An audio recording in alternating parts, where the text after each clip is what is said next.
This is Lisa Kleinbub, Executive Director at the Regional Center of the East Bay. I'm glad to have you join us this afternoon.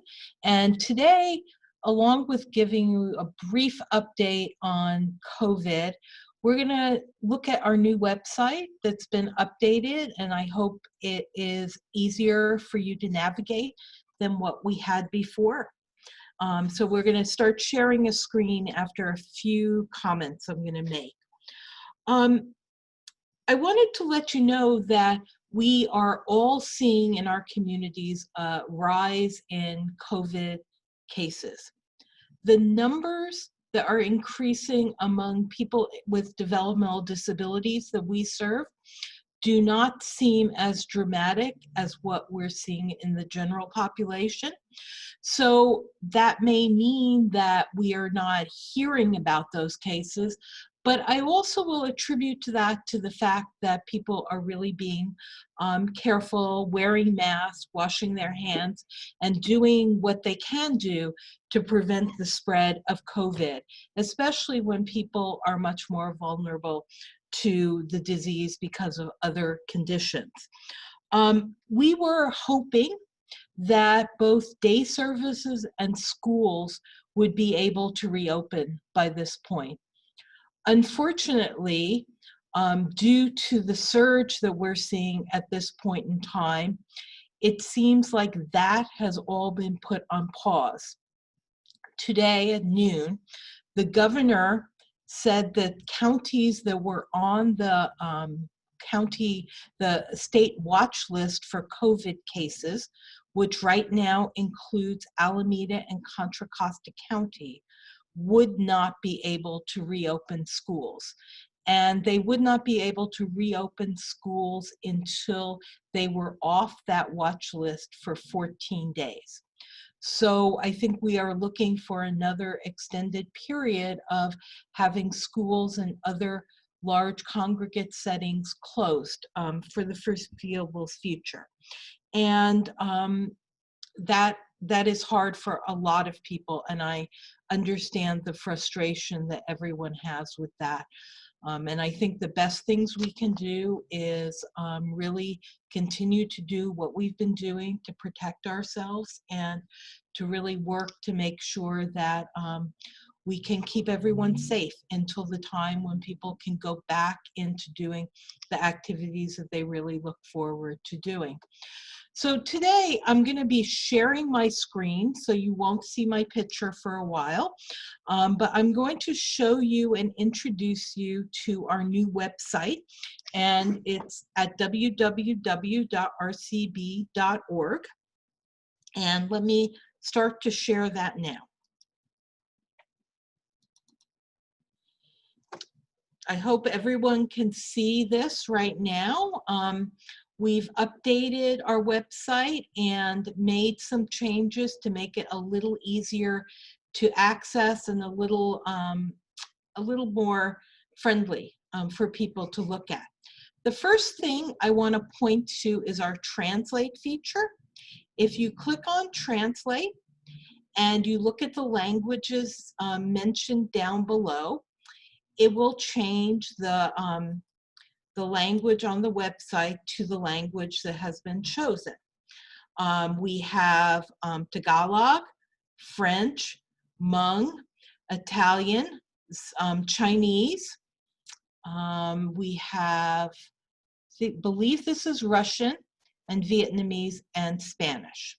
And I will click back to English because that will be the easiest for me to go through with you on this web presentation.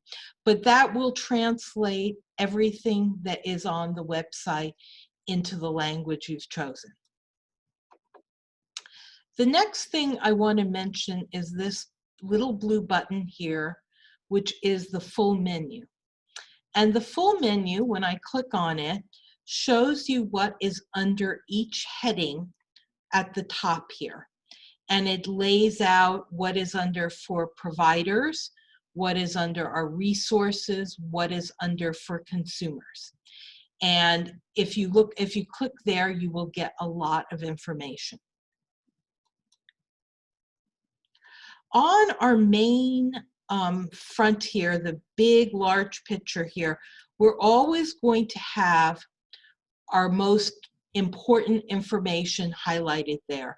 And right now, there's a link here for COVID-19 information. So if you click on that button, you're going to go to our COVID-19 page. And I'll do that right now. And this is where we are keeping all of our information and updates on COVID-19. It will be updated with new directives. It will be updated with any information that's coming out. It has information about our community update meetings and information for service providers as well. So this is one place where you will be able to go and get the information. And remember, this came from being back on our main page. Right here is the COVID-19 information. So after that, we will scroll down and we have some quick links. And these are things we've heard that people will want to come to our website for. So one of the main things I think people end up on our website to look at whether they might be eligible for services, to get information about our services. Self-determination is a new program, and we're keeping all our updates about self-determination there. The next thing down here are current news, which is where the primary link to COVID-19 information is put here. And then we're going to have information on legislative things and other updates that you'll want to know about. The final thing on this page that I'm going to open for you is our calendar. It's going to have upcoming events, and if you click on See Full Calendar, it will open up to events coming up that will continue to go down as a list for several months. And we're working on getting our events on here. We will have things like board meetings on here, different committee meetings on here, and we will try to, any meetings that we are participating in, partnering in, will be listed on there. For example, our self-determination committee. Let me go back to our home page again. So after the calendar, there is a pink bar. And one of the things over the last few years that regional centers have been required to do is to post information which is called transparency information and public information. And this includes a number of things, including our performance contracts with the Department of Developmental Services, information about our audits, information on our purchase of service dollars spent. And so I'll show you where you come to with that. Here, you will see our transparency and accountability information, our performance reports, expenditure reports, and information on any public meetings that will be held. Public meetings are generally meetings that we have to announce to the community and then share them 30 days in advance, and anyone can attend and provide feedback and comment. Under transparency and accountability, you will see things like our financial statements and annual audits. You will see audits that have been conducted by the Department of Developmental Services. You will see information about what type of administrative services we have paid for, what our salaries are for managers, as well as benefits for managers. You will see our personnel classifications that we have and what the salaries for those are. And we are in the process of adding an update to this, but you can see that we list all the staff and the salary range for the staff positions on our website. And these are all things that are required to be posted as part of what we're required to be post for according to our contract. Now let me work on getting back to the main page there. The other thing you will see here is vendor contracts, and these are contracts that have been awarded through a request for proposal process, and they're generally awarded for community placement plan funds, which support the needs of people with high needs, and we're given special funds for those from the Department of Developmental Services. And then we have our Medicaid waiver audits. And as the result of our last round of legislation and contracts with the Department of Developmental Services, we will also be posting our NCI data, which is data on satisfaction among consumers served, and that will be posted on our website as well. Our performance reports are posted annually, and we've posted our last report that has a year-end report from 2019, and I'll open that up.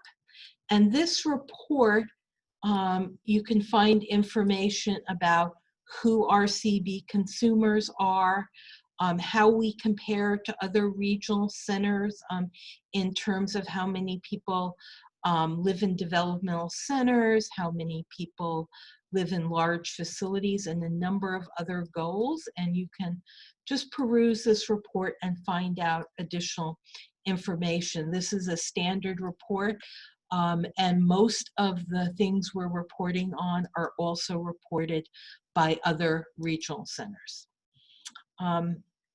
And I'm going to exit this transparency page, and when we get to questions and questions period, you can ask me to go back and look at certain other places on the website if you'd like.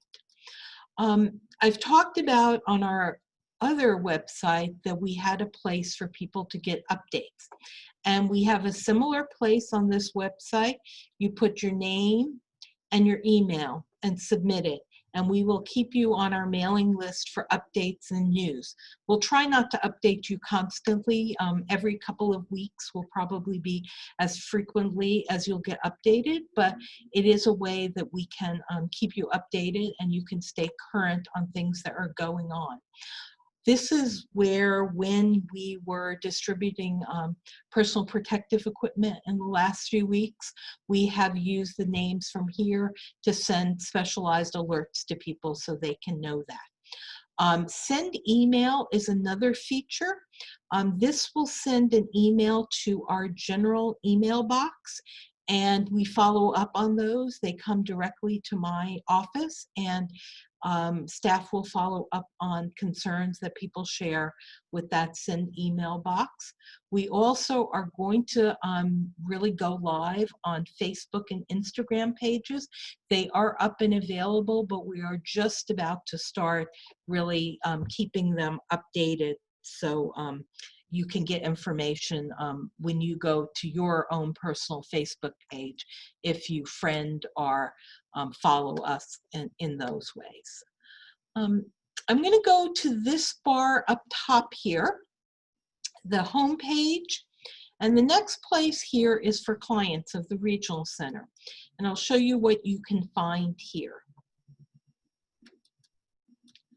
This is where we have information about how you might be eligible for Regional Center services, and there are links about what is a developmental disability, as well as links for email and phone numbers for how to apply for services.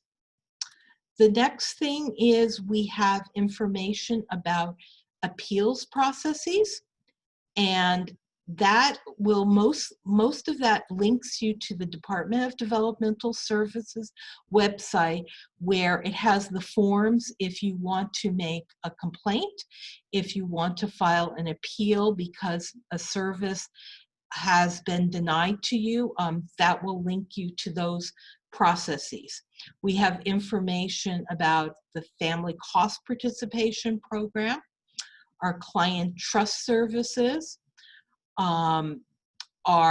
we have forms here, especially release of information forms, and we will be putting any new forms in this place. One of the things we are required to do is post a list of our service providers.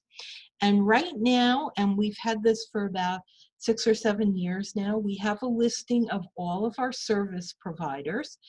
And it's a little bit challenging to get through, and hopefully as we've launched this new website, we're going to make it a little more searchable, but you can search through this list. It's by vendor number and look for different services that are available for you to access.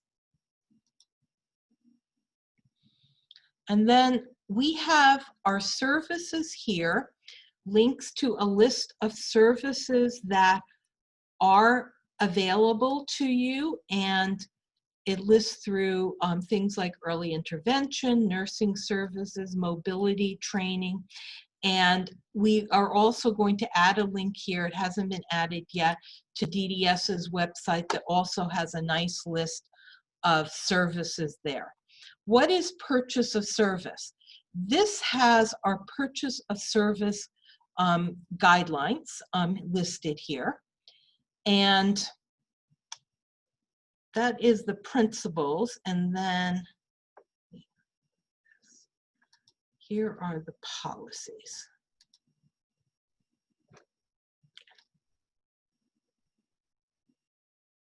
So our purchase of service policies or guidelines are each laid out on this web page. And we also have, for services that have any type of assessment tool, we have the assessment tool available to you here. All of these purchase of service policies are in Spanish, simplified, and traditional Chinese on our website. And you can also translate them using the translate feature. But I'll show you here under daycare services, we have multiple links to forms. And this is our policy is here. And then if you go back, you will see there are instructions and worksheets, both for daycare for those under 18, as well as for those over 18. And so these are all available to you to look at, to share with people, and to look at what the policies are. All of our policies for purchase of services are developed based on what's in law, but they're also then reviewed and approved by our board of directors. And after they're reviewed and approved by the board of directors, they are sent to the Department of Developmental Services, who also reviews them and authorizes us to be able to post them. The last thing on this page for clients is a list of support groups. And right now we have the Jim Burton Helping Hand Fund here. We are updating our list of support groups because of COVID-19. We found that our support groups did not have all of the information about how to access them during the pandemic. So we are updating to reflect that, so that it'll be really useful for you, and we should have that on very soon. The next tab I'm going to show you is the For Providers tab. And this is for individuals and families. Just want to show that what we have for providers here so they can get information as well. We have information about how people become a service provider. We have a variety of forms for service providers. We have access for providers to the e-billing system, and that is the way that providers bill for services that they've provided to you. We also have announcements for service providers, and this is where we let providers know if there are changes to minimum wage, if there are rate changes. It's also a place where if we have requests for proposals, where we are asking providers who might provide a service that has startup funding available to come here and look at what we're in need of, and then they can apply for those grants and startup awards. We have a page with resources which has links to information. It has links to the Department of Developmental Services, to the Lanterman Act, and it has frequently used acronyms, since in our system we tend to say things like ABA or APS, and this tells you what all of those things mean. And so that can be very helpful to you. The final section before we go to questions, I wanted to share with you is under our home icon here. Oh, here, sorry, it's under our About RCB icon. We have information about our board of directors. We have information about our board members and list their names and who they are.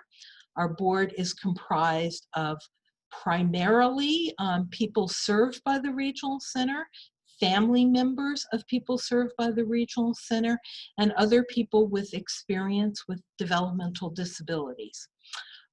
We have information about our meetings and our calendar here, if it clicks to that, yeah. And information about the fact that we're meeting via Zoom right now.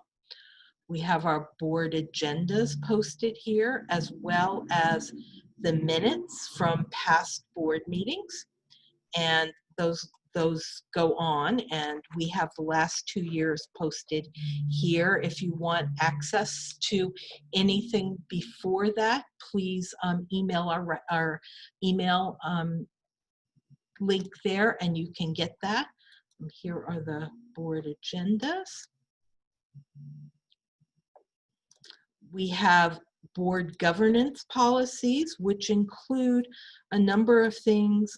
Our zero tolerance for abuse or neglect, a statement of conduct, information about contracting, information about transparency and access to public information.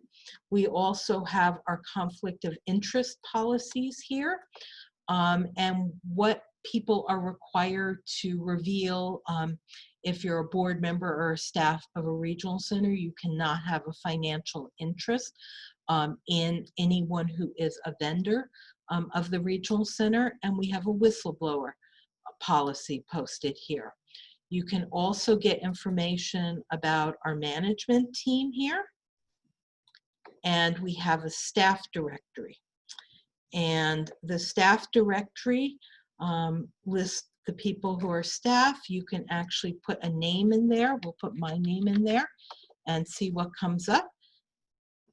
Oh, that's not quite right. There's a lot of people other than myself there, so I'll have to check that out a little bit more. But this should be searchable, but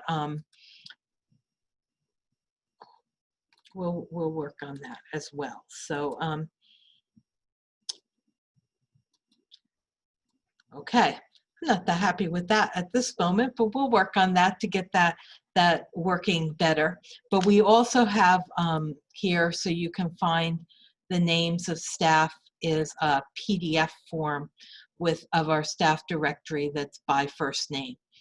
So you can open that up and find staff names as well. And the only other thing I think under RCB is we also have our job postings here. So people who are searching for employment, interested in working at the regional center, can see our job postings and link to information about how to apply.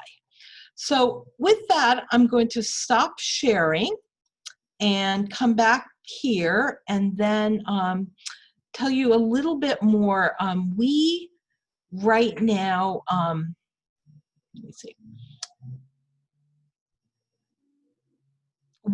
One of the things that I see in the comments already, which I wanted to mention to you, is we've used a lot of pictures on our website that are from stock photos, and we really would like people to share photos with us of themselves, their family members, of people in our community doing different things. And after this video, I'm working on getting the form translated in several languages, but what I want to do is to make sure that there's a way for you to send us photos and to share with us those photos with a release form.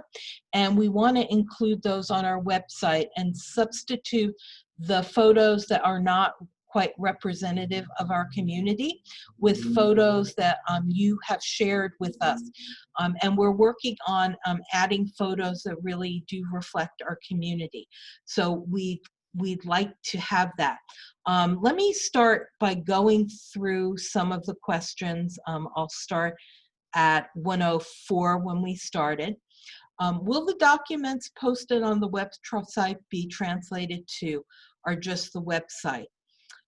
Some of the website documents, it's true, are not automatically translated, and we are working to get as many documents as possible translated into the multiple threshold languages in our community. One of and that primarily is Spanish, and Chinese in Alameda County is considered threshold language. However, there are some documents that are sort of forms from other entities from DDS that aren't translated and only come in English, but most of them can be translated.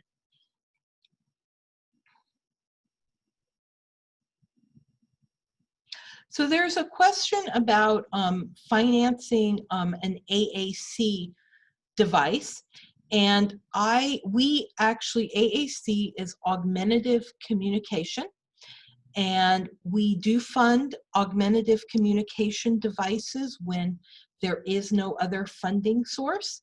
And so please talk to your case manager about that, and you can look at the policy on the website about assistive technology, and that's where information about that would fall.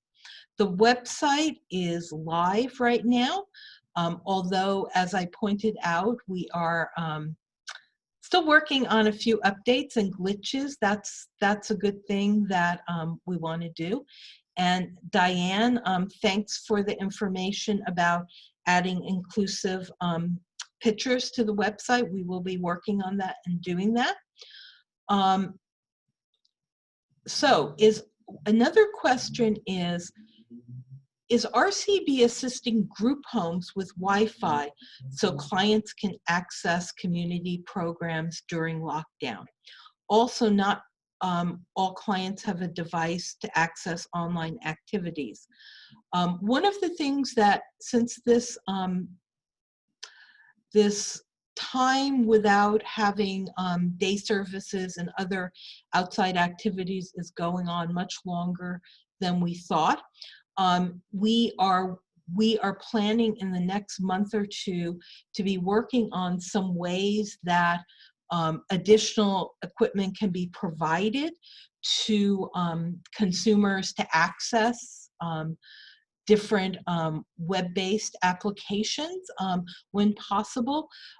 We would like to hear through the case manager if there are group settings where Wi-Fi is not available, because we have found that Wi-Fi and internet access is pretty common in our group homes. We are finding it is more of a challenge for people who are living with families who are not able to afford the access to Wi-Fi, and we'd like to hear about that. Let's see.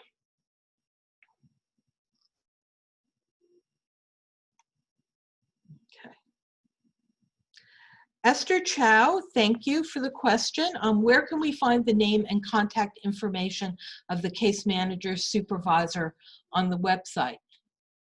That is not something that is there. I have heard from a couple of people that it would be important to have that here, so we will work on getting that there.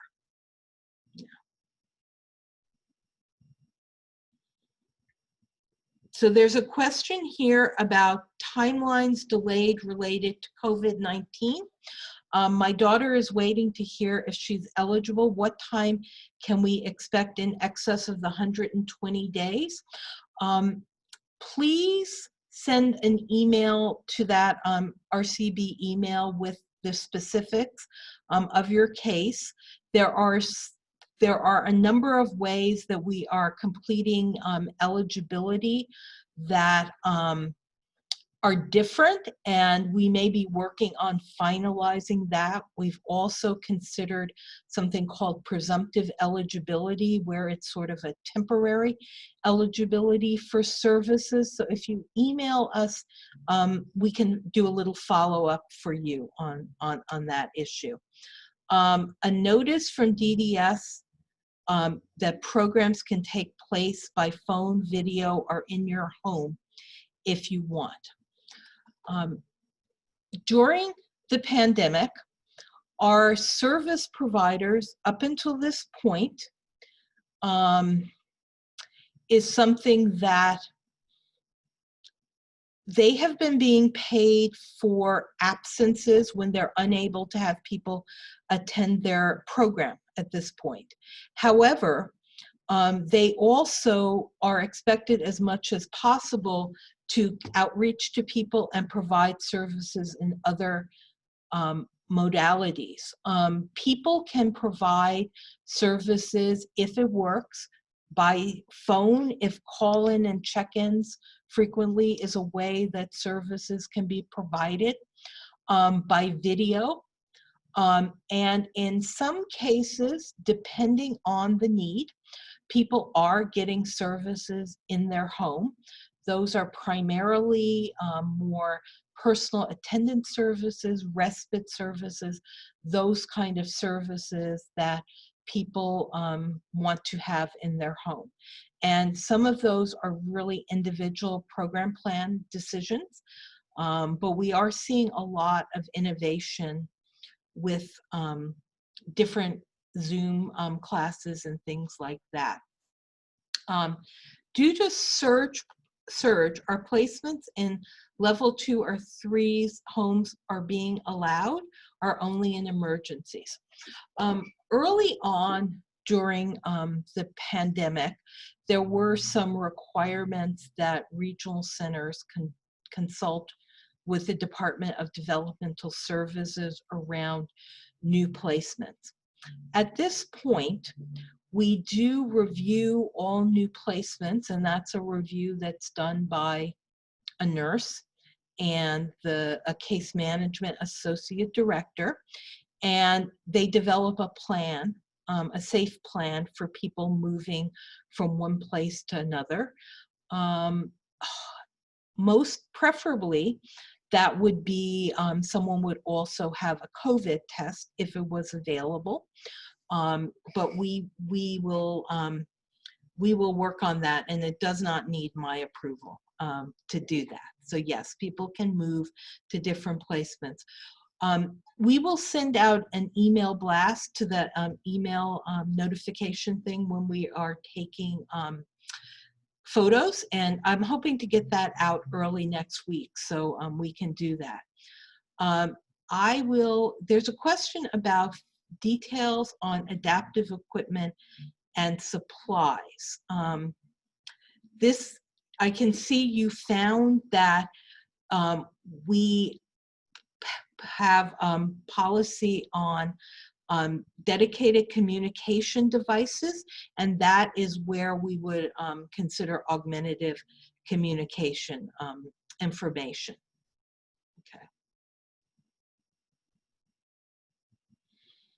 Okay, so Esther Chow, thank you for the comment on removing the flags next to each available language translation. because people are US residents. I think that our translation stuff comes from another entity, and I am not sure if we can change that, but we will look at that. I think that one of the reasons for also using the flag is that, and maybe I'm wrong about this, is it something people recognize associated with different languages? But we will look at that and make sure. Yeah, we'll look at some of the translation things and what we can do. Marianne, thanks for your question here. Will daycare funding for working caregivers due to program closures will be extended past 8/31? As long as there is no on-site day program, or someone is only able to attend a program for 3 hours, 3 days a week, and other people supporting that person in their home need to be available to provide supervision, yes, we will assess everything on an individual basis and look at what the needs are so that we can support people with working if they need to work, and providing the kind of daycare that people need as well. So we'll take a look at that. And that doesn't come under presumptive eligibility. Presumptive eligibility is a way that if we can't complete a psychological assessment testing to assure that someone has a developmental disability, but we believe it's very likely that they do, we are able to make that person eligible until we get through the time of the pandemic, and then re-look at that point in time. But it does allow someone to have access to services during that period of time. I see that we also have some people who've raised their hands, and so I'm happy to take a question from anyone who raises their hand as well, if you'd like to do that. I see Eva has raised her hand, I believe. Is there a question there? Okay. Okay. Anyone else have any questions for me? Or Jairo or Etta, do you have any questions in your rooms? No, I don't have any, Lisa. No questions? No. Okay. Anyone else want to speak? Okay. Okay, I think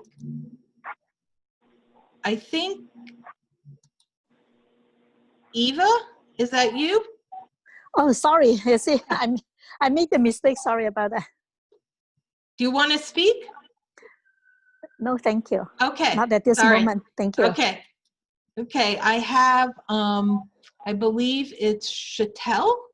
Do you want to speak? Hi, I had a question. Now that the school district are going remote, and if you have a kid with disability, the parents have to go to work. So how the regional center would be able to support those parents? Yeah, that's something that please talk to your case manager about, so they can look at your daycare needs during the time that you are working. I think that's something we will be able to support during this period of time when parents are working and unable to provide supervision during that time.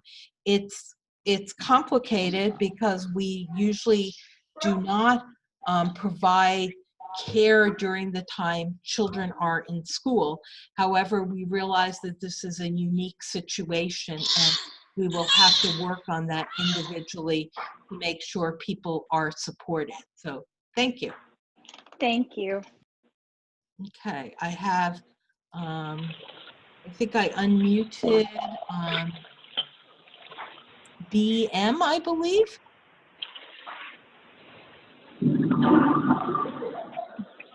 Let's see. Is that you?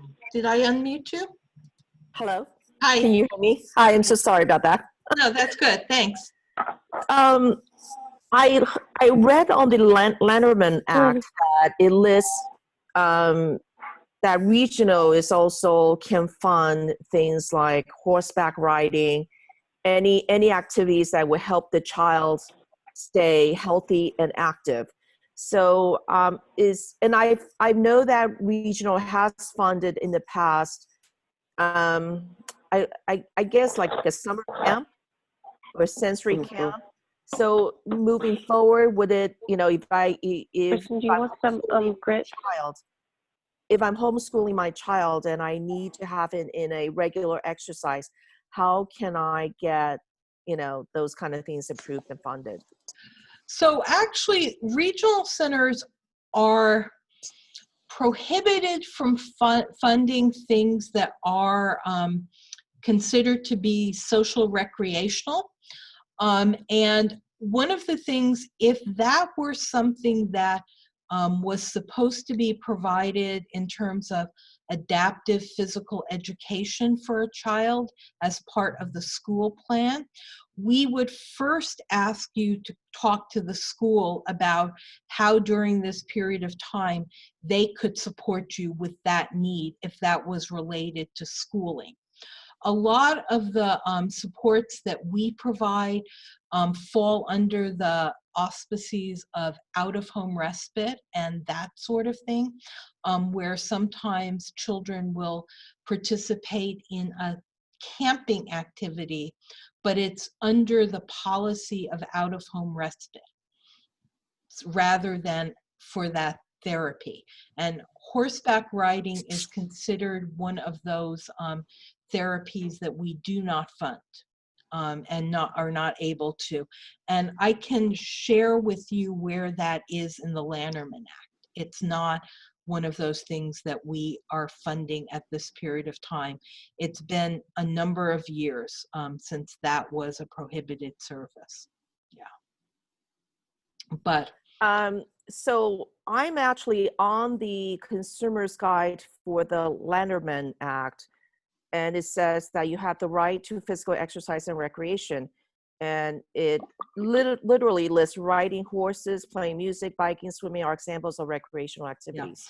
I'm not sure which one you're looking at right now, but sometimes documents that you'll find in one place, and I think that is probably through the Department of Developmental Services, the Yes. law changed. And when I the see. law changes, and this was back in the last time we had a recession, so 2008, 2010.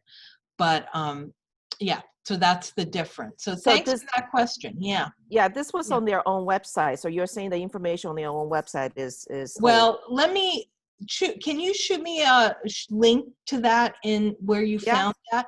Because that's probably the guide to the Lanterman Act. Yeah. Yes, it's a consumer guide. Yes. Yeah. And that's a link to the Department of Developmental Services website. Correct. So yeah.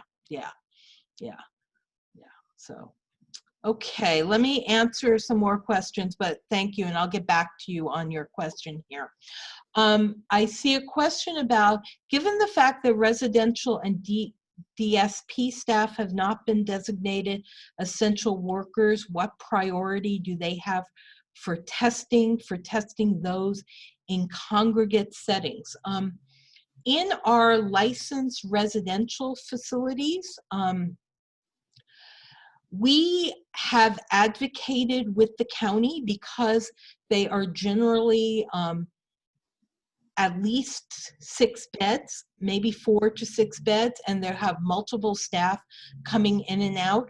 We have advocated with the county to get them prioritized for testing. And in general, because of the number of people going in and out, the counties do see them as a priority for testing if there has been one person there with a positive COVID test, among a staff or a person residing there. So they are generally considered to be in a priority setting, but there is no priority for people who live in congregate settings to have, for instance, biweekly testing. I think that there is a lot of interest now in thinking about whether our consumers, especially as we reopen day services, might be a population that should be tested more frequently. So yeah, I'm hopeful on that. Okay, let's see. Okay, Diane, I think I'm unmuting you. You had your hand up.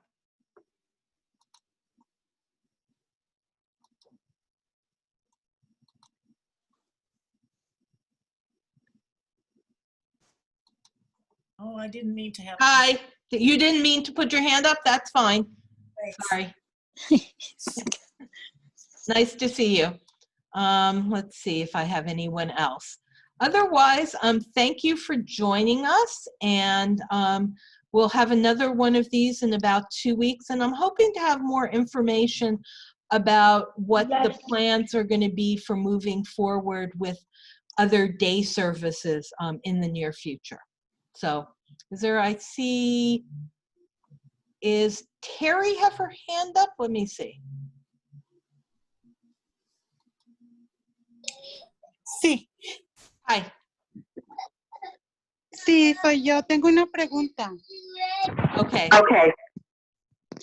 Thank you.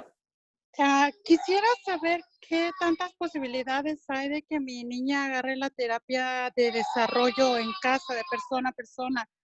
Lo que pasa es que está tomando la terapia por videollamada y no se concentra en la terapia. Está como haciendo otras cosas. Es mi pregunta. Can one of my translators type that in for me to the translate bar?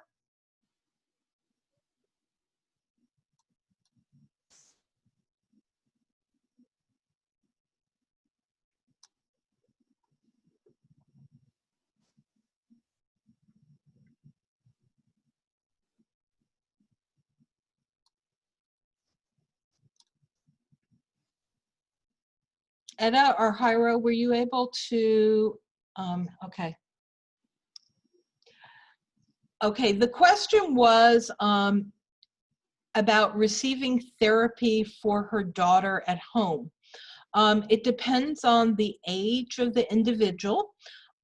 If we are talking about early start services or under 3 population, there are a number of therapists who are providing either remote therapy or they are providing some site-based services at a location outside the home if they are physical therapists and that sort of therapist, but it's very limited in terms of what people are doing because of safety issues. For school-age children, those therapies are generally provided through the education system, and that would be something to ask for as part of the IEP process. And from the school district, similar to us, they are also providing therapies remotely. And for some children in special ed, there will be some services provided directly, it appears, by some school districts. So that's what we know at this point. For a small group of children in our Early Start program who are not able to transition to the school district, we are able to continue them in Early Start until that transition occurs. And yes, it's very difficult for some children to concentrate on Zoom. And I think that is where there are some services that may be provided directly. However, that is really, in some ways, it depends on the situations of the family. It depends on the situation of a therapist. And many school districts are only providing remote services. So that is what I know about that at this point. And I do see a question, is testing required for staff and consumers before day program reopening? No, it will not be in my expectation, although if we get to a better, more robust amount of tests available, that may occur. But right now, there are not enough tests available, and I do not see that occurring. I see it more being wearing face masks, really checking temperature, social distancing until a vaccine is available. And I think that people will have to make decisions about We went to that village. what they're comfortable with. So thank you. Okay. Well, thank you again, and I appreciate all the questions, and I really appreciate the feedback, both on things that are inconsistent on our website, as also about what you'd like to see. So thank you, and look forward to seeing you in a couple of weeks. Bye.